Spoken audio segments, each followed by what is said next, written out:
درود پاک کی فضیلت پر مشتمل ایک بڑی پیاری حدیث دیکھیں. درود پاک پڑھنا یہ بہت بڑی نعمت ہے، لیکن درود نہ پڑھنا، درود سے دور رہنا، اپنی زندگی میں درود کو شامل نہ کرنا، یہ بہت بڑی محرومی بھی ہے. اب ذرا اس حدیث سے اندازہ ہوگا کہ یہ جو کام ہے، 3 کام میں نے آپ کو بتانے ہیں، یہ 3 کام نہ کرنے والا یا 3 کام برے کام ہے جو کرنے والا کتنی بڑی محرومی میں آ جائے گا. نبی پاک علیہ الصلوۃ والسلام فرماتے ہیں، آقا علیہ الصلوۃ والسلام کا فرمان ہے، 3 قسم کے لوگ وہ ہوں گے جو قیامت کے دن میرا چہرہ بھی نہ دیکھ سکیں گے. یہ میں آگے جا کے بتاتا ہوں کہ نبی پاک کا چہرہ قیامت کے دن نہ دیکھ سکنا یہ کتنی بڑی محرومی ہوگی. اب وہ 3 قسم کے لوگ کون ہیں؟ آقا فرماتے احدھا العاق لوالدیہ، پہلا وہ شخص ہوگا کہ جو والدین کا نافرمان ہوگا. نمبر 2 والثانی تارک سنتی، دوسرے نمبر پر وہ ہوگا جو میری سنت کو ترک کرنے والا ہوگا، سنت کو چھوڑنے والا ہوگا. اور تیسرے نمبر پر فرمایا والثالث من ذکرت عنده فلم يصلی علی، وہ شخص کے جس کے سامنے میرا ذکر ہو اور مجھ پر درود نہ پڑھے، قیامت کے دن وہ بھی میرا چہرہ نہیں دیکھ سکے گا. اب سمجھنا کیا ہے، یہ کتنی بڑی محرومی ہے، یہ کتنا بڑا یوں سمجھیے سزا کہہ لیں، کتنی بڑی وعید سمجھیں. میں آپ سے سوال کرتا ہوں کہ قیامت کے دن وہ کون سی ہستی ہے جس نے ہماری شفاعت کرنی ہے، جس نے ہمارے کام آنا ہے، جس نے پیاسوں کو آب کوثر کے جام پلانے ہیں، جس نے اللہ کی بارگاہ سے اپنے امتیوں کو بخشوانا ہے، کوئی اور نہیں ہے. شاعر لکھتے ہیں نا، کل پل سے ہمیں جس نے خود پار لگانا ہے، زہرا کا وہ بابا ہے، حسنین کا نانا، سرور کائنات علیہ الصلوۃ والسلام کے سوا کوئی نہیں جس نے محشر کے دن کام آنا ہے. اگر کسی کی محشر کے دن نبی پاک سے ملاقات ہی نہیں ہوئی، دیدار بھی نہ کر سکا، تو وہ کس کے پاس جائے گا؟ وہ کس سے خیرات شفاعت کی مانگے گا؟ اس کو پیاس لگے گی تو کون جام کوثر پلائے گا؟ یہ کوئی چھوٹی سزا نہیں، کوئی چھوٹی محرومی نہیں ہے، اس کو برباد ہی ہونا ہے جس کو نبی پاک کا دیدار قیامت کے دن نہیں ملے گا.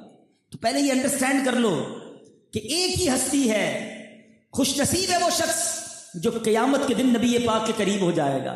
آقا جسے اپنے قریب بلا لیں گے. کیوں؟ ہم نے سنا ہے بڑی بڑی گرمی ہوگی، بڑی پیاس ہوگی، مگر سیدی اعلیٰ حضرت بتاتے ہیں کہ پیاس اور گرمی ضرور ہوگی، مگر ٹھنڈا ٹھنڈا میٹھا میٹھا پیتے ہم ہیں پلاتے یہ ہیں. واقعی وہاں پر بڑی ایک اور گھبراہٹ یہ ہوگی کہ نامہ اعمال کھلیں گے اور ہمیں پتہ ہے ہمارے گناہ زیادہ ہیں. اپنی بنی ہم آپ بگاڑیں، کون بنائے بناتے یہ ہیں. ماں بھی نہیں پوچھے گی، باپ بھی قریب نہیں آئے گا، کوئی ساتھی نہیں ہوگا، مگر کون ہوگا؟ ماں جب اکلوتے کو چھوڑے آ کہہ کے بلاتے یہ ہیں. باپ جہاں بیٹے سے بھاگے لطف وہاں فرماتے یہ ہیں. نبی پاک ہر جگہ کام آنے والے.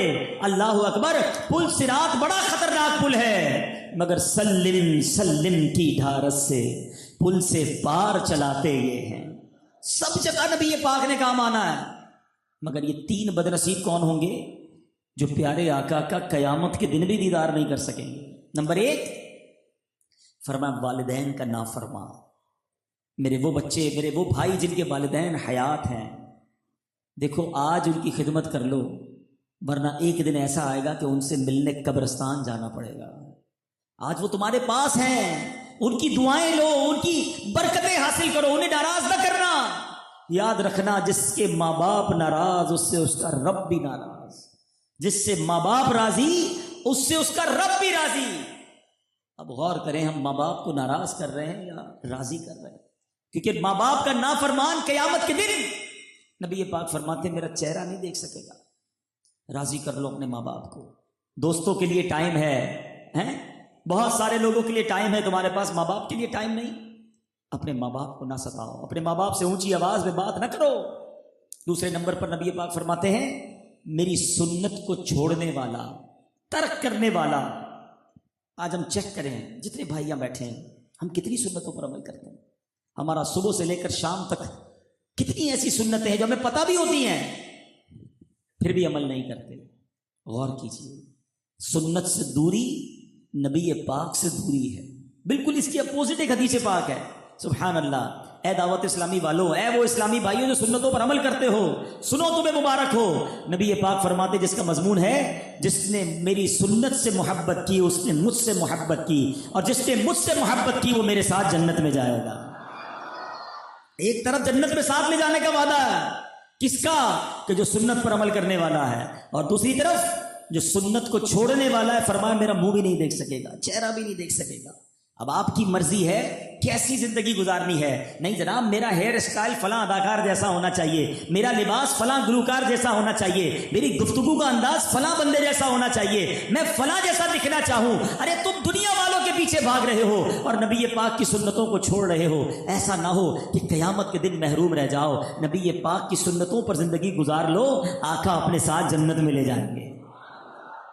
اور اب تیسرا شخص نبی پاک نے فرمایا کہ جو میرا ذکر سنے، میرا نام سنے اور مجھ پر درود نہ پڑھے، قیامت کے دن میرا چہرہ نہیں دیکھ سکے گا. بتائیے کتنے درود پڑھتے ہو؟ چیک کر لو نا. آج صبح سے لے کے رات ہو گئی، باقی چھوڑ دیتے ہیں. آج کے دن کو اینالائز کیجئے، from the morning till evening, پورا دن گزر گیا، آج کتنے درود پڑھے ہیں؟ اگر نبی پاک پر درود پڑھنے کے لیے ٹائم نہیں ہے تو زندگی بیکار ہے نا. تو خدا را جب نام مصطفیٰ صلی اللہ تعالیٰ علیہ وسلم سنے درود پڑھیں. اب علماء نے بڑی پیاری بات کہی ہے، بندہ روزانہ ایک مخصوص تعداد میں درود پڑھ لیا کرے. اس کا فائدہ یہ ہوگا کہ اگر دن بھر میں نبی پاک کا نام کہیں سن لیا ہوگا اور درود نہیں پڑھ سکا تو یہ بعد میں پڑھنا اس کے قائم مقام ہو جائے گا، آلٹرنیٹ ہو جائے گا. تو نیت کریں انشاءاللہ روزانہ کثرت کے ساتھ درود پاک پڑھیں گے. آج ایک بڑی عظیم ہستی کا ذکر سننا ہے. ایک نوجوان، عمر ہے اس کی 15 سال. 15 سال کا بچہ ہی ہوتا ہے یا بہت ینگ ایج ہوتی ہے. آپ ذرا امیجن کریں، تصور کریں کہ ایک 15 سال کا بچہ ہے اور اس کے والد کا انتقال ہو گیا. والد کے دنیا سے جانے کے بعد وراثت میں ایک باغ ملا، ایک پن چکی ملی. ایک اچھا خاصا باغ تھا، اس باغ کے اندر پن چکی بھی تھی، اور اسی کے اندر اس بچے نے اب والد کے جانے کے بعد اس باغ کی نگہبانی شروع کی، ذریعہ معاش بنا لیا اور اس باغ سے کمائی کا ذریعہ کرنے لگا. درختوں کو پانی دیتا، پھل اگتے تھے، پھل سیل بیچ دیتے تھے، اس سے پیسے آ جاتے تھے.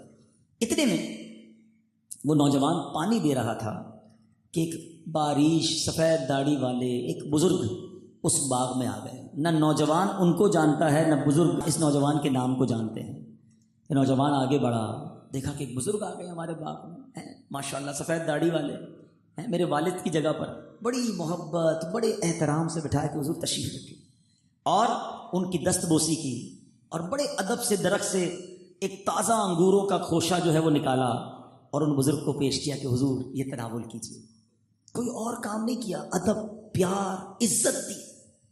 وہ جو بزرگ آئے تھے نا باغ میں، وہ اللہ کے بہت بڑے ولی تھے، ان کا بڑا مقام تھا. جب انہوں نے یہ 15 سال کے نوجوان کا یہ ادب، یہ احترام، یہ رسپیکٹ دیکھی تو ان بزرگ نے اب بہت خوش ہوئے. تو اپنی جھولی سے ایک چھوٹا سا کھلی کا، ایک چھوٹا سا ملے اناج کا ٹکڑا نکالا کہ نوجوان یہ کھا لو.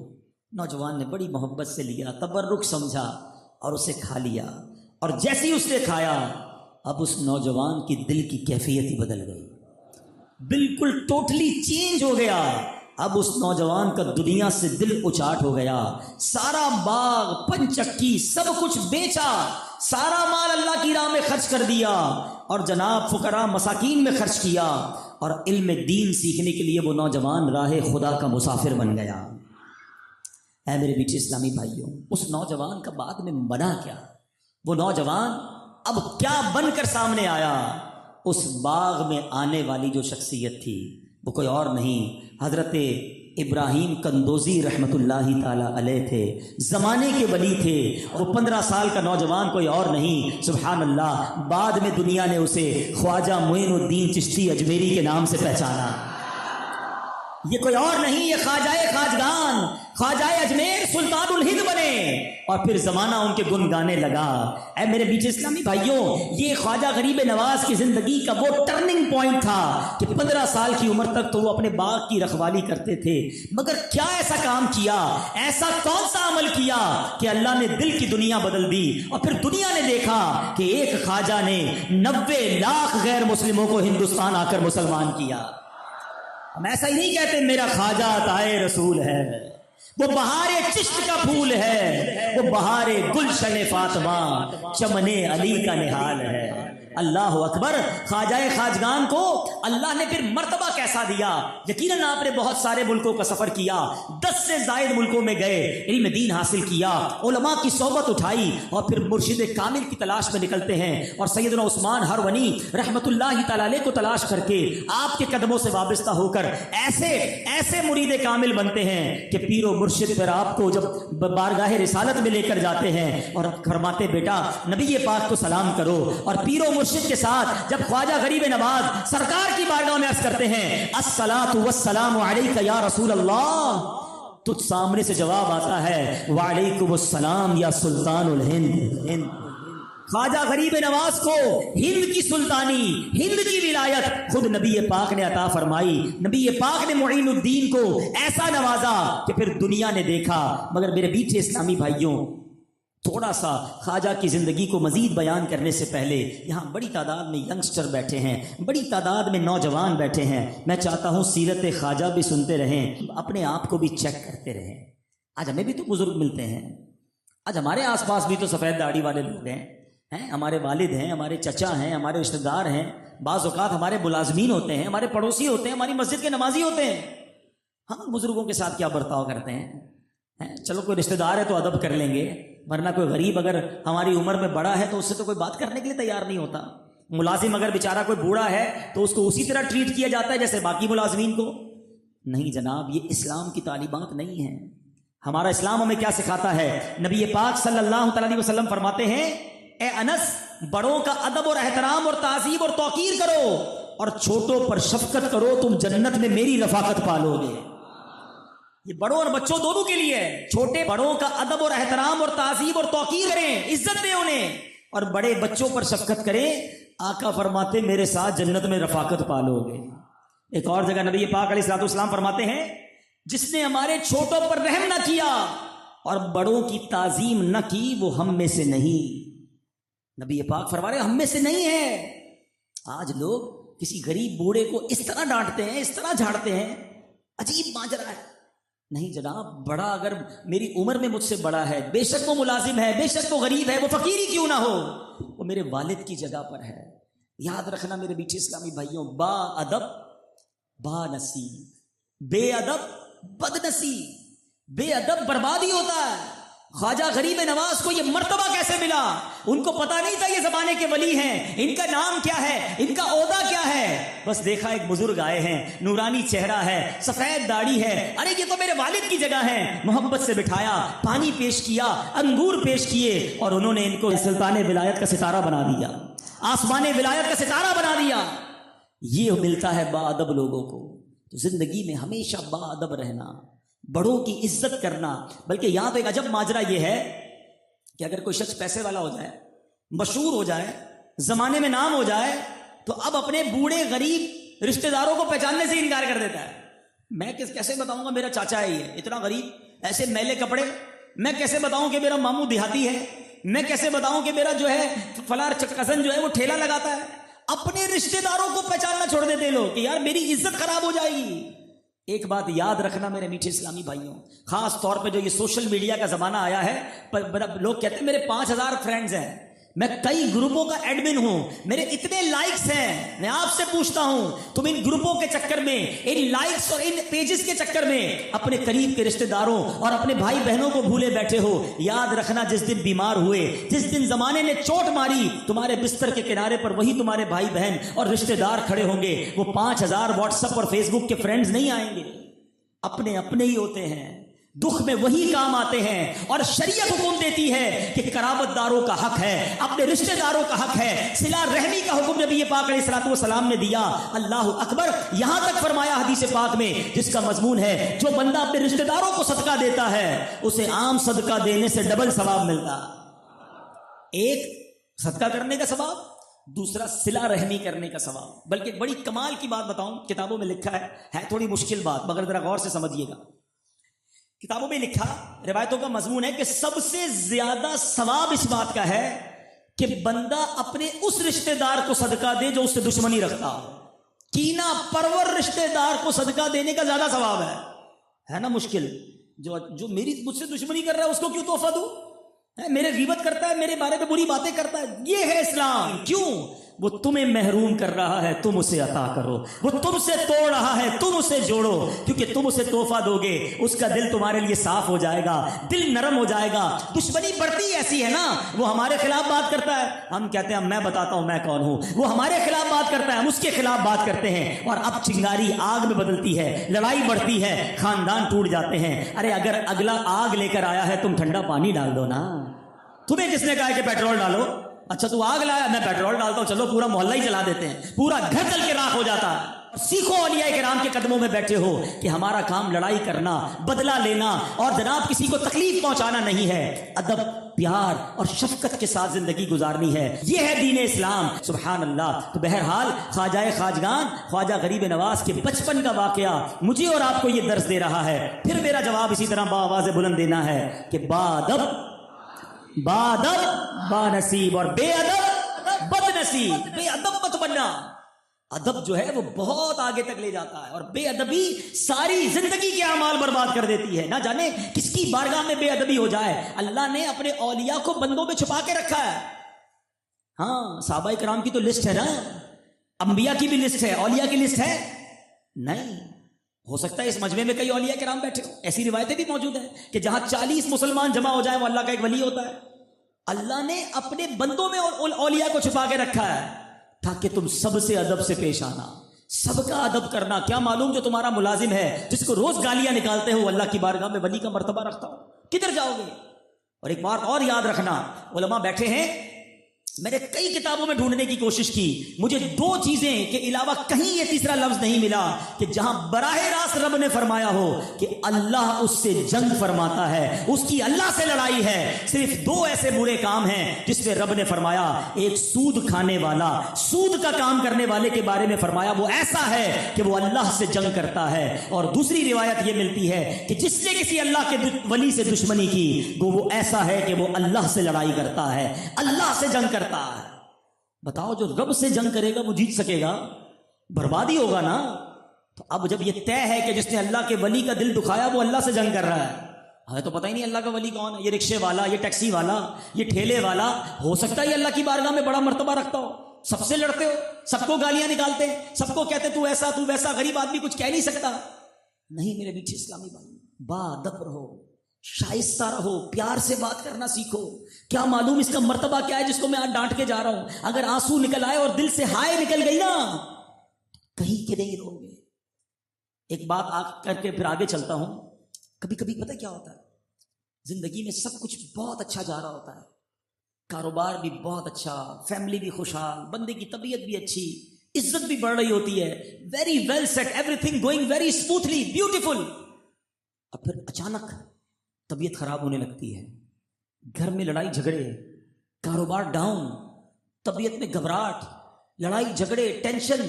بندہ کہتا ہے کہ ہو کیا رہا ہے، ایک ایک کر کے ساری چیزیں خراب کیوں ہو رہی ہیں؟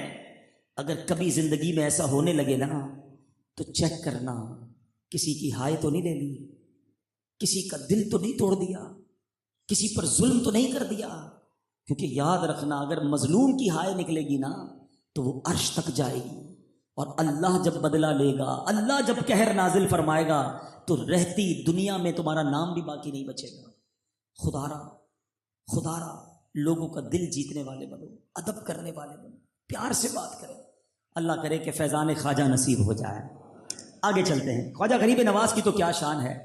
اورنگزیب عالمگیر بادشاہ گزرا ہے۔ ایک بار آپ بھی مزار پہ آئے نا، یہ واقعہ بھی بہت کچھ سکھائے گا۔ ایک بار وہ خواجہ غریب نواز کے مزار پہ گیا، بادشاہ تھا، اور اتنا ادب اس نے کیا کہ میلوں دور اپنی سواری سے پہلے اتر گیا اور بڑے ادب کے ساتھ چلتے چلتے چلتے خواجہ کے دربار میں گیا۔ جب وہاں گیا تو کئی نابینا کھڑے تھے، تو اورنگزیب نے کہا کہ کون لوگ ہیں؟ کہ حضور نابینا ہیں اور خواجہ کے دربار میں آئے ہیں دعا کرنے کے لیے اللہ کی بارگاہ میں کہ اللہ آنکھیں دے دے۔ کتنے ٹائم ہو گیا؟ کسی نے کہا صاحب 2 سال ہو گئے، بادشاہ سلامت 3 سال ہو گئے، کسی نے کہا 5 سال سے یہی دربار میں پڑا ہوں۔ اورنگزیب بادشاہ تھا، کہتا میں اندر جا رہا ہوں حاضری دینے، واپس آؤں گا، جس کی آنکھیں واپس نہیں آئیں اس کا سر قلم کر دیا جائے گا۔ بادشاہ تھا، بادشاہ تو آرڈر دے کر اندر چلا گیا، باہر تو چیخو پکار مچ گئی نا، سارے نابینا رونے لگے، گر گرانے لگے، یا اللہ آنکھیں دے دے ورنہ اس بادشاہ نے تو مار ہی دینا ہے، پہلے تو آنکھیں نہیں تھی اب زندگی جانی ہے۔ بادشاہ نے بڑے ادب کے ساتھ خواجہ خواجگان کے دربار میں حاضری دی، واپس آیا تو دوسری طرح کا شور مچا ہوا ہے، مبارکباد کا شور ہے، بادشاہ سلامت کی خیر ہو۔ کہا کیا ہوا؟ کہ بادشاہ سلامت آج آپ کے قدم لگے، ہم سب کو اللہ نے آنکھیں دے دی ہیں۔ اورنگزیب عالمگیر نے کمال کی بات کہی، کہتا ہے یہ میرا کمال نہیں ہے، تمہاری دعاؤں کی اصل حقیقت اور دل کے ساتھ جو تم نے دعا مانگی یہ اس کا کمال ہے، یہ دل کے ساتھ جو تم نے پکارا ہے یہ اس کا کمال ہے۔ مسئلہ یہ ہے تم اتنے سالوں سے یہاں پڑے تھے مگر اللہ کو دل سے نہیں پکار رہے تھے، تمہارا خشوع و خضوع اس لیول کا نہیں تھا، تمہیں پتا تھا آنکھ نہیں بھی ملے گی تو کھانا مل جائے گا، کئی دنوں سے یہاں بھکاری بن کر رہ رہے تھے، میں نے اسی لیے آرڈر جاری کیا کہ اب اپنے رب کو دل سے پکارو، تم نے پکارا تو اللہ نے خواجہ کے صدقے تمہیں آنکھیں عطا کر دی۔ یہ ہمارے لیے بھی سیکھنے والی بات ہے۔ مزار پہ جاتے ہیں، کہتے ہیں میں اتنے مزارات پہ گیا مسئلہ تو حل نہیں ہوا، میں مکے میں گیا وہاں جا کے دعا کی پھر بھی مسئلہ حل نہیں ہوا، میں فلاں پیر صاحب سے بھی دعا کروا کے آیا مسئلہ حل نہیں ہوا۔ میں آپ سے پوچھتا ہوں دعا کرتے وقت دل کدھر ہوتا ہے؟ کیفیت کیا ہوتی ہے؟ ہم تو تعویذ بھی لے رہے ہوتے، کہتے ہیں پتہ نہیں مسئلہ حل ہوگا نہیں ہوگا، چلو پہن لیتے ہیں، چلو بس ایک تسبیح پڑھ لیتا ہوں درود پاک کی، پتہ نہیں مسئلہ حل ہوگا کہ نہیں ہوگا۔ بڑی پیاری بات علماء کہتے ہیں، فرماتے دعا کرتے وقت جس کے دل میں یہ خیال ہے نا کہ پتہ نہیں دعا قبول ہوگی کہ نہیں ہوگی، فرمایا اس کی دعا قبول نہیں ہوگی، دعا اسی کی قبول ہوگی، وظیفہ اسی کا انشاءاللہ کارآمد ہوگا، برکت اسی کو ملے گی جو کامل یقین کے ساتھ آئے کہ میں آیا ہوں اور رب کی بارگاہ سے لے کر ہی جاؤں گا، کریم کے در پر آیا ہوں خالی ہاتھ کیسے جاؤں گا، ارے سخی کے در پر آیا ہوں اللہ سخی کے صدقے میری جھولی بھرے گا، جو یقین سے آتا ہے وہ آج بھی لے کر جاتا ہے۔ یہ بے یقینی ہے جو نہ تعویذ کام آتا ہے، نہ دعا کام آتی ہے، نہ وظیفہ کام آتا ہے۔ غور کیجئے ہم کدھر جا رہے ہیں۔ میں آپ کو ایک واقعہ سناؤں۔ ایک بار ایک گاؤں میں بارش نہیں ہو رہی تھی، سارے گاؤں والوں نے مل کر ڈیسائیڈ کیا کہ ایسا کرتے ہیں کسی میدان میں جمع ہوتے ہیں اور وہاں جا کر دعا کرتے ہیں، نماز استسقاء جیسے ہوتی ہے۔ تو سارے گاؤں والے جمع ہو گئے اور جب سب گاؤں والوں کو جمع کیا تو ایک نوجوان آیا، اس کے ہاتھ میں چھتری تھی، تو لوگوں نے کہا یار کمال کے آدمی ہو، کتنے سال ہو گئے ایک قطرہ بارش کا نہیں برسا ہے، تم چھتری لے کر آئے ہو۔ نوجوان نے کمال کا جواب دیا، کہتا ہے کہ جب اللہ سے مانگنے آئے ہیں تو بارش تو ہونی ہے، کریم کے در پر آئے ہیں تو اس نے تو دینی ہے، تم واپس کیسے جاؤ گے بھیگتے ہوئے؟ اور ویسا ہی ہوا۔ علماء لکھتے ہیں اللہ نے اس نوجوان کے یقین کی برکت سے ابھی دعا جاری تھی اور چھما چھم بارش شروع ہو گئی، سارا گاؤں بھیگتا گیا، نوجوان اپنی چھتری کے سائے میں گھر کو جا رہا ہے۔ یہ یقین ریکوائرڈ ہے، وہ کامل بھروسہ چاہیے۔ وہ شاعر کہتے ہیں نا، شاعر مشرق، جو آج بھی ہو ابراہیم سا ایمان پیدا، اگر آج بھی ہو ابراہیم سا ایمان پیدا، آگ کر سکتی ہے انداز گلستاں پیدا۔ ارے حضرت ابراہیم جیسا ایمان پیدا کر لو، آج بھی نمرود کی آگ جیسے گلزار بنی تھی، دنیا کی آگ تم پر گلزار بن جائے گی۔ پرابلم یہی ہے، سب پر بھروسہ ہے، رب پر بھروسہ نہیں ہے، ساری دنیا پر بھروسہ ہے۔ ارے میرے بڑے تعلق ہیں فلاں منسٹر سے، فلاں ایم این اے سے، فلاں چودھری صاحب سے، فلاں وڈیرے سے، میرے بڑے تعلق ہے، مسئلہ حل ہو جائے گا۔ تمہیں سب پر بھروسہ ہے، رب پر بھروسہ نہیں۔ سب کے پاس جاتے ہو مصیبت میں، اپنے رب کے پاس نہیں جاتے، اس کی بارگاہ میں سر نہیں جھکاتے، اس کی بارگاہ میں ہاتھ نہیں اٹھاتے۔ خدا را سیکھو، یقین ہوگا نا آپ کو ضرور ملے گا، اور انشاءاللہ ایسا ملے گا کہ گمان میں بھی نہیں ہوگا۔ سبحان اللہ۔ چلے واقعات بھی سنتے جا رہے ہیں اور سیکھتے بھی جا رہے ہیں۔ خواجہ خواجگاں خواجہ غریب نواز کی بہت ساری کرامتیں ہیں، سبحان اللہ، ایسی ایسی کرامتیں ہیں، اللہ نے کیا مرتبہ دیا۔ جب آپ ہندوستان گئے نا تو سارا ہندوستان ہی خلاف ہو گیا۔ چلے میں ایک اور روایت سنا دوں، انشاءاللہ بہت سارے لوگوں کو ایک بڑا مسکنسیپشن، ایک بڑی چیز کلیئر ہو جائے گی۔ آج لوگ کہتے ہیں یار گھر والوں کو بھی تو راضی کرنا ہے، دوستوں کو بھی تو راضی کرنا ہے, ہمارے گاہک ہیں, ہمارے کسٹمر ہیں, ان کو بھی راضی کرنا ہے, بچوں کو بھی راضی کرنا ہے. کچھ لوگ زندگی گزارتے ہیں سب کو راضی کرنے کے لیے, مگر سب کو راضی کرتے کرتے رب کو ناراض کر دیتے ہیں. حدیث پاک سناتا ہوں, حدیث پاک کا مضمون ہے کہ کچھ لوگ ہوں گے مخلوق کو راضی کرنے کے لیے خالق کو ناراض کر دیتے ہیں, مگر ایک وقت آتا ہے کہ مخلوق بھی ان سے ناراض ہو جاتی ہے. اب اس کی مثال میں دیتا ہوں. دنیا میں کئی ایسے لوگ ہیں جو گانے باجے ڈھول تماشے ناچ گانے بے حیائی بہت سارے, اب تو آج کل پتہ نہیں یوٹیوبرز اور فیس بک پہ اور پتہ نہیں کیا کیا لوگ کر رہے ہیں, اپنی ویڈیو بنا کے ڈال رہے ہیں کہ 200 لائک مل جائیں, 1000 لائک مل جائیں, میرا پیج پاپولر ہو جائے, چاہے اس کے لیے ناچنا پڑے, گالیاں دینی پڑے, ننگا ہونا پڑے, بے حیائی کرنی پڑے, کچھ بھی کروں گا, کسی طرح میری ویڈیو وائرل ہونی چاہیے. آج تمہیں چند لائکس کے لیے, لوگوں کو خوش کرنے کے لیے تم رب کو ناراض کر رہے ہو. اٹھاؤ لسٹ پچھلے 200 سال میں جتنے لوگوں نے اللہ کو ناراض کیا, لوگوں کو راضی کرنے کے لیے, کون ہے آج ان کا نام لینے والا, کون ہے ان کو یاد بنانے والا, کون ہے ان کے لیے دعا کرنے والا, کون ہے ان کی قبر پر جانے والا. ارے وہ بیمار ہوتے ہیں, اخبار میں خبریں آتی ہیں کہ فلاں سپر اسٹار بستر پر پڑا ہے, وہ پوچھنے والا نہیں ہے.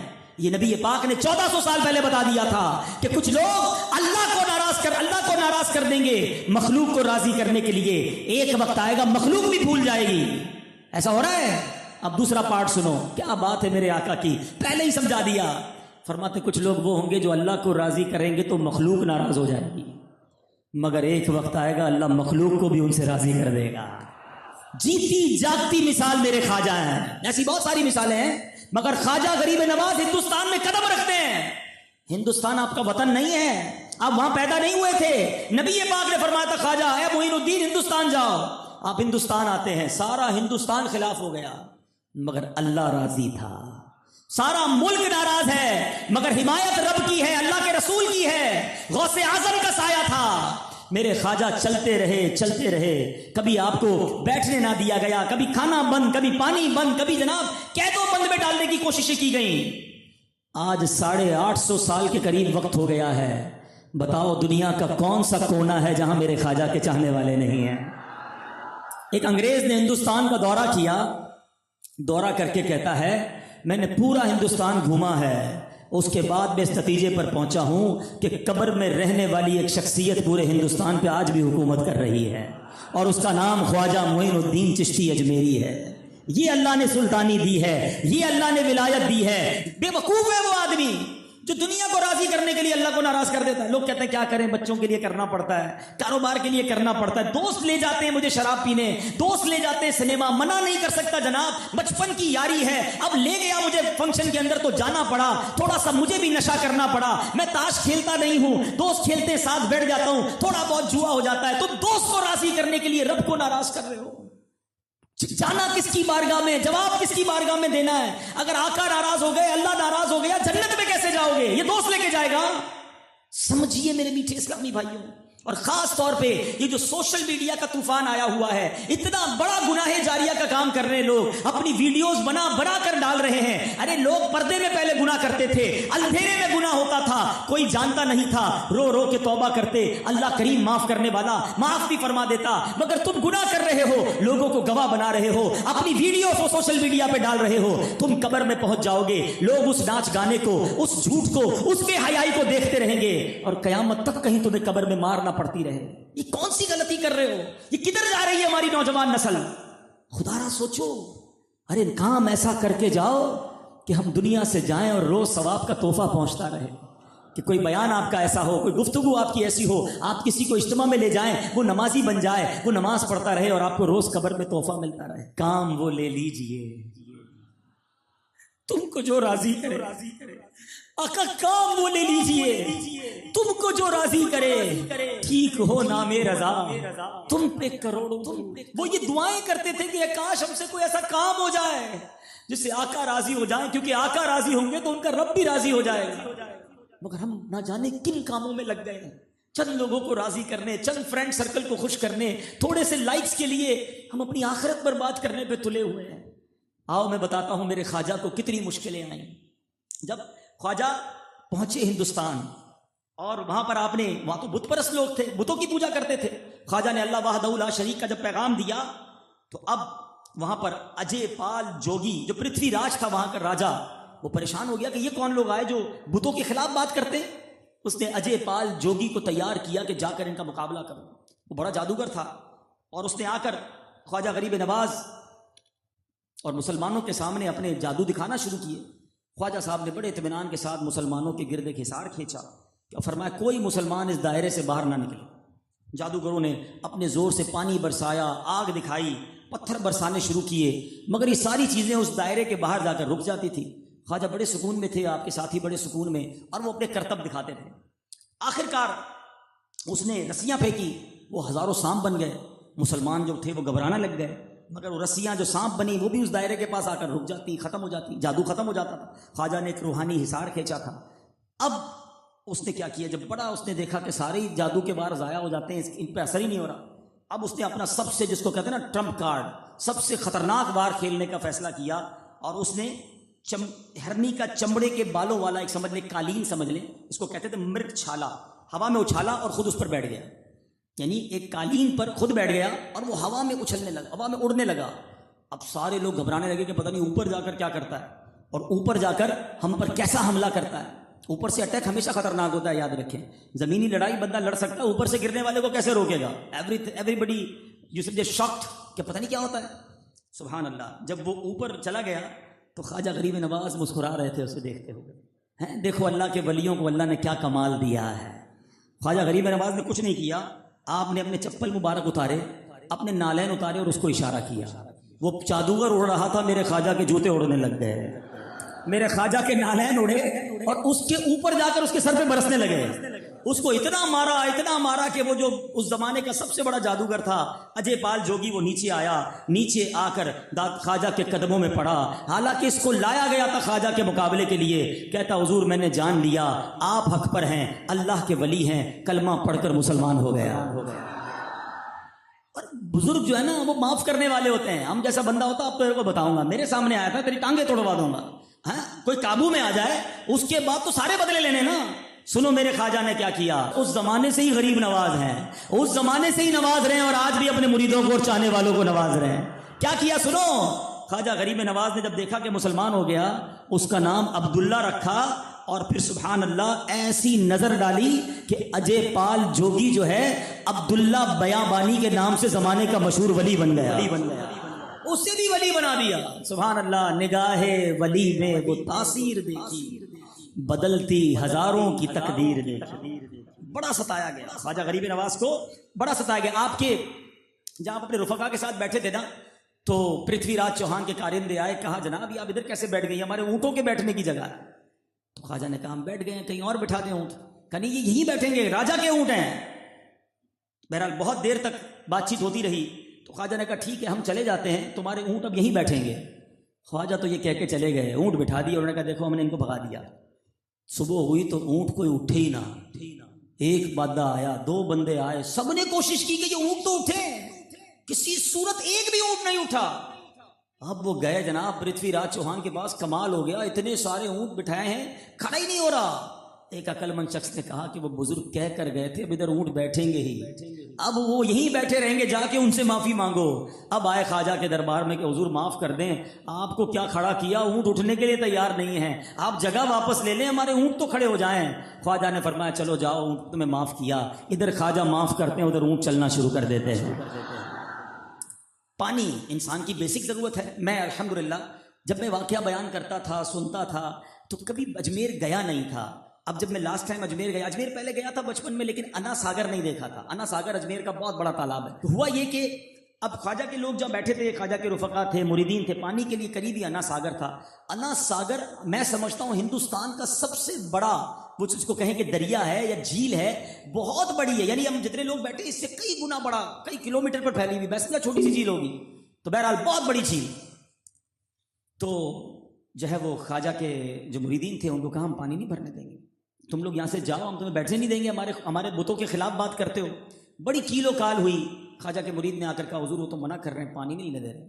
فرمایا اچھا ایسا کرو، ان کو کہو کہ ایک بار پانی بھرنے دیں ہمارے برتن میں، اس کے بعد پانی نہیں چاہیے. کہا اچھا دیکھو کیسا روب جم گیا، کیسا ڈر گئے. چلو ٹھیک ہے، کیا تم بھی کیا یاد کرو گے، ایک بار آخر میں بھر لو. خواجہ نہیں گئے تھے، آپ کے مرید گئے تھے. وہ برتن پانی میں ڈالا، پورا انا ساگر کا پانی اس برتن میں آ گیا، سنگل ڈراپ، ایک قطرہ نہیں بچا۔ اب یہ تو واپس آ گئے، ان کی ہوائیاں اڑ گئیں کہ پانی کدھر گیا سارا۔ پھر دوڑے دوڑے اپنے راجا کے پاس گئے کہ کچھ کرو، یہ تو ایک برتن مرید بھر کر گیا ہے تو یہ حال ہے، ان کے پیر آئیں گے تو کیا عالم ہوگا، یہ شان ہے ان کے غلاموں کی، ان کے آقا کا عالم کیا ہوگا۔ اب راجا آیا کہ حضور پورا اجمیر، پورا ایودھیا، اجمیر کو پہلے ایودھیا کہتے تھے، پورا ایودھیا پیاسا مر جائے گا، ہمارا پانی ہمیں واپس لوٹا دیں۔ بڑوں کے دل بڑے ہوتے ہیں۔ خواجہ نے کہا جاؤ تمہیں معاف کیا، جاؤ وہ برتن واپس، وہ چھاگل واپس تالاب میں ڈال دو۔ وہ تالاب میں چھاگل ڈالی ہے، 850 سال سے زیادہ وقت ہو گیا ہے، اس کے بعد انا ساگر کبھی نہیں سوکھا ہے، آج بھی پانی اجمیر والے پیتے ہیں۔ اللہ اکبر، کتنی کرامتیں سناؤں، کتنے واقعات سناؤں۔ خواجہ غریب نواز کو ستایا جاتا، آپ معاف کرتے، ہر واقعے میں آپ کو معافی ملے گی۔ ہم کتنا معاف کرتے ہیں؟ میں نہیں چھوڑوں گا، میں بتاؤں گا، میرے سامنے اونچی آواز میں بات کی ہے، مجھے گالی دی ہے، میری پیمنٹ لیٹ کی ہے، ہاں اب بتاتا ہوں میں کون ہوں۔ جو کہتا ہے نا اب بتاتا ہوں میں کون ہوں، واقعی وہ بتا دیتا ہے وہ کون ہے، کیونکہ جب وہ کرتا ہے نا کام تو پتہ چل جاتا ہے اندر سے کیا نکلا ہے۔ ارے اللہ کے بندو، معافی در گزر کدھر گیا؟ لوگ عجیب سی بات کرتے ہیں، جناب ہم بدماشوں کے ساتھ بدماش ہیں، شریفوں کے ساتھ شریف ہیں۔ مجھے آج تک سمجھ نہیں آیا کہ یہ بٹن کدھر لگا ہے آپ کے اندر کہ جیسی کوئی بدماش سامنے آتا ہے آپ بھی بدماش ہو جاتے ہیں۔ بھائی جان، شریف آدمی شریف کے ساتھ بھی شریف ہوتا ہے، بدماش کے ساتھ بھی شریف ہوتا ہے۔ نبی پاک نے پتھر کھائے ہیں، اسی پتھر کو اٹھا کر واپس مارا نہیں ہے۔ ایک طرف تو نعتیں پڑھتے ہیں، سلام اس پر کہ جس نے گالیاں سن کر دعائیں دی، سلام اس پر کہ جس نے خون کے پیاسوں کو کبائیں دی۔ اور ہمیں کوئی گالی دے کیا دعائیں دیتے ہیں؟ اس کی پوری نسلوں کو گالیاں دیتے ہیں۔ ایک بیچارے کو غلطی سے ہماری گاڑی کے ساتھ کسی کی اسکوٹر ٹچ ہو جائے، اندھا ہے دیکھتا نہیں ہے، اب وہ کہتا ہے وہ بھی تو دوسرا بھائی ہے نا، کہتا ہے میں بتاتا ہوں میں اندھا ہوں کہ کانا ہوں، یہ بہرا ہوں۔ ادھر سے تو لڑائی شروع ہوتی ہے، کوئی معاف کرنے کے لیے تیار ہی نہیں ہے۔ ایک طرف کہتے ہو مولیا کے چاہنے والے سارے خواجہ کی چھٹی مناتے ہو گئے، مگر خواجہ کی سیرت سے سیکھا کیا؟ خالی نیاز کھانا؟ وہ معاف کرنے والے، وہ درگزر کرنے والے، وہ ادب کرنے والے۔ ارے عبادتیں کیسی تھی خواجہ کی، سنو۔ خواجہ غریب نواز کے بارے میں آتا ہے کہ آپ عشاء کے وضو سے نماز فجر ادا کیا کرتے، اور تلاوت قرآن کا اس قدر شغف تھا کہ دن میں 2 مرتبہ قرآن پاک ختم کیا کرتے تھے، اور سفر میں بھی قرآن پاک کی تلاوت جاری رہتی تھی۔ اب کدھر ہے خواجہ کے چاہنے والے؟ ہر سال پابندی سے چھٹی منائیں گے، بہت اچھی بات ہے، میں خدا نہ خواستہ اس کو ڈینائی نہیں کر رہا، میں آپ کو چوٹ کر رہا ہوں کہ کیا خواجہ سے محبت صرف چھٹی کی نیاز منانا ہے؟ خواجہ کا چاہنے والا قرآن ہی پڑھنا نہ جانے؟ خواجہ روزانہ 2 قرآن پڑھے، اور خواجہ کا چاہنے والا منقبت سننے والے کو قرآن ہی تلفظ سے پڑھنا نہ ہے۔ اپنے دل سے پوچھو نا، یہ کیسی اولیاء کی محبت ہے؟ وہ عشاء کے وضو سے فجر پڑھے، اور غوث پاک کا چاہنے والا، سخی عبد الوہاب شاہ کا چاہنے والا، اولیاء کا دیوانہ، نہ عشاء پڑھے نہ فجر پڑھے۔ بتائیے نا، یہ کیسی لائف سٹائل ہے، یہ کیسی محبت ہے اولیاء کرام کی؟ خدا را آج آئے ہیں اجتماع میں، بدل کے جانا ہے۔ اب ایسی بے عملی والی زندگی نہیں گزارنی ہے، اپنی زندگی میں تبدیلی لائیں۔ لڑائی جھگڑا مار کٹائی ہے، بدماشی، یہ اسلام نہیں سکھاتا ہے۔ بدلہ، ریونج، دشمنیاں پالے بیٹھے ہیں، سالوں سے دشمنی ہے، فلاں خاندان والوں سے نہیں ملیں گے، فلاں برادری والوں سے نہیں ملیں گے۔ انٹیریئر میں جاؤ تو اپنے بچوں کو بڑا کیا ہے کہ تم نے بڑے ہو کر فلاں سے بدلہ لینا ہے۔ یہ کدھر سے اسلام نے سکھایا؟ اسلام نے دشمنیاں ختم کی ہیں، خون کے پیاسوں کو معاف کیا اور گلے لگایا گیا ہے۔ بھول گئے فتح مکہ کہ جب نبی پاک مکے پہنچے تو وہ لوگ کھڑے تھے جنہوں نے کتنا ستایا تھا، اور آقا نے سب کے لیے معافی کا اعلان فرمایا تھا۔ اے کاش نبی پاک کی اور اولیاء کرام کی سیرت کا یہ وصف مجھے اور آپ کو ملے۔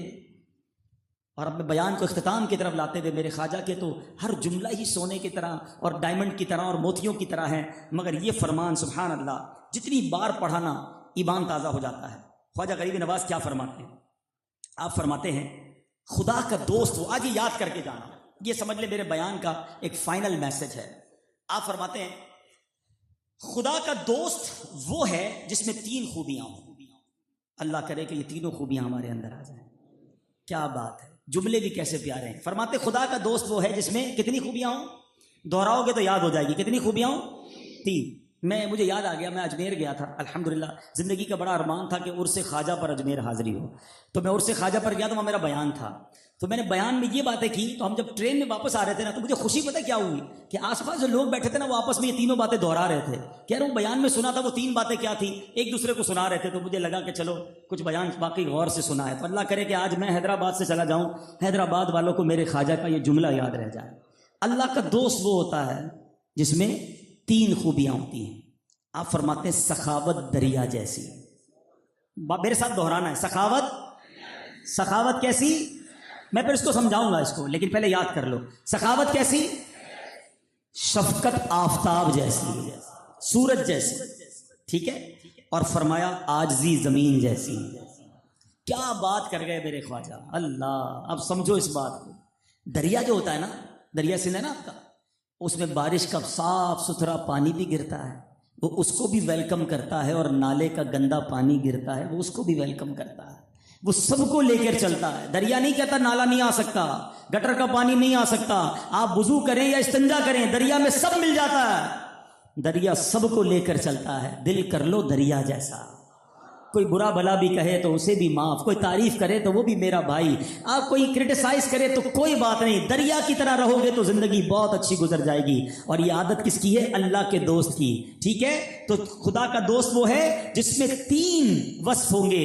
اچھا، پھر سخاوت دریا جیسی، آپ لوگ کہتے ہیں میں اپنے جاننے والوں کو ہی بانٹوں گا، نہیں، مسکراہٹ بانٹو، سب کو سلام کرو، سب کو صدقہ بانٹنا ہے۔ ارے میری برادری کا ہے کہ نہیں، میرے شہر کا ہے کہ نہیں، میرے ملک کا ہے کہ نہیں، میرے آقا کا امتی ہے، یہ میرا بھائی ہے، غریب ہے، چلو جناب اس کی بھی مدد کر دیتے ہیں۔ اللہ کرے کہ یہ دل دریا جیسا ہو جائے، سخاوت دریا جیسی۔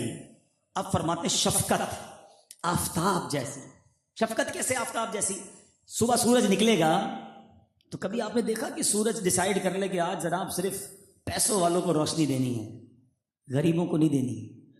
نہیں جناب، سب کو دیتا ہے۔ چلو سورج یہ تو طے کر سکتا ہے نا، اللہ کا بنایا سورج ہے، جو ایمان والا ہے اسی کو روشنی دیں گے، غیر مسلموں کو نہیں دیں گے۔ ایسا بھی نہیں، اللہ کے نافرمانوں کو بھی روشنی دے رہا ہے، غریبوں کو بھی دے رہا ہے، امیروں کو بھی دے رہا ہے، ہر کسی کو ایکولی روشنی بانٹتا ہے۔ تو شفقت اور پیار، اے کاش سورج جیسا ہو جائے، جو میرے پاس آئے وہ خوش ہو کر جائے، میری مسکراہٹ لے کر جائے، میری نرمی لے کر جائے۔ ہم کیا کرتے ہیں، بہت زیادہ کچھ لوگ ہوتے ہیں نا حسن اخلاق والے، وہ ان کے پاس 3-4 قسم کے چہرے ہوتے ہیں۔ ان کی دکان میں کسٹمر آ جائیں، ارے حاجی صاحب کیسے ہیں، ٹھیک ہے ماشاءاللہ، بڑے دنوں بعد آئیے بیٹھیے بیٹھیے، چائے پیئیں گے، اچھا کھانا کھایا کہ نہیں کھایا؟ بندہ بولے یار اس سے بڑا شفقت والا کوئی نہیں ہے۔ جیسے ہی گاہک گیا فوراً اپنے ملازم کو گالی دے گا، ذرا ابھی تک برتن نہیں اٹھائے، آدمی ہے جانور ہے؟ تھوڑی دیر پہلے تو حاجی صاحب مرحبا چائے پیئیں گے، یہ دوسرا والا چہرہ فوراً بٹن دبا اور پورا رخ ہی چینج ہو گیا۔ یہ آفتاب والی شفقت نہیں ہے۔ آفتاب سب کو شفقت دیتا ہے، سب کو روشنی دیتا ہے، ملازم ہو یا سیٹھ ہو، بیوی ہو یا بچے ہوں، ماں باپ ہوں یا پڑوسی ہوں، ارے جانتا ہوں یا نہ جانتا ہوں، میرا بھائی مجھ سے ملا ہے، کچھ پیار کے بول ہی لے کے چلا جائے۔ دنیا میں بڑی فرسٹریشن ہے میرے میٹھے اسلامی بھائی، یہ مسکراہٹ ہے نا، یہ اتنا زبردست کنٹینیو کام ہے۔ آپ کسی سے مسکرا کر مل لیں، وہ اگلے سے مسکرا کر ملے گا، وہ اگلا کسی اور سے مسکرا کر ملے گا۔ آپ کسی کی طبیعت پوچھ لینا، اس کا موڈ اچھا ہو جائے گا، جیسے ہی موڈ اچھا ہوگا وہ گھر جائے گا، گھر والوں سے بھی اچھے طریقے سے بات کرے گا، بچے سے بھی پیار کرے گا، بچے مسکرا کر بات کریں گے۔ آپ کسی ملازم کو ڈانٹ دیں، اللہ نہ کرے کسی کو کوئی گالی دے یا چاٹا مار دے، اس نے غصہ تو کہیں نکالنا ہے نا، وہ گھر جا کے بیوی پہ غصہ نکالے گا، بیوی بچوں پہ غصہ نکالے گی، بچے باہر جا کے دوسرے بچوں سے لڑ رہے ہوں گے۔ آپ کا ایک جھگڑا پورے خاندان اور پوری محلے کو جھگڑے میں مبتلا کر رہا ہے، اور آپ کے 2 میٹھے بول زمانے میں محبت کو تقسیم کر رہے ہیں۔ فیصلہ آپ نے کرنا ہے، کیا بانٹنا ہے، محبت بانٹنی ہے یا غصہ بانٹنا ہے، نفرتیں بانٹنی ہیں۔ کیا بات کہتے ہیں اعلیٰ حضرت، فرماتے صرف پیسے سے ہی محبت نہیں بڑھتی۔ بندہ کہتا ہے خوش کیسے کروں، پیسے ہی نہیں ہے۔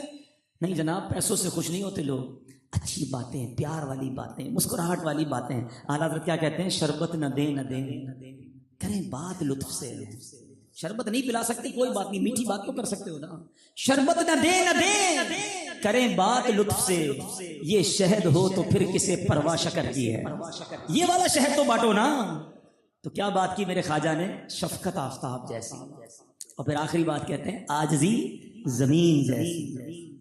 زمین پتہ کیا ہے، ہم سب کے پیروں تلے ہے، ہر بندہ اس کو اوپر چلتا ہوا جا رہا ہے، ہم سب بیٹھے ہی زمین پہ ہیں۔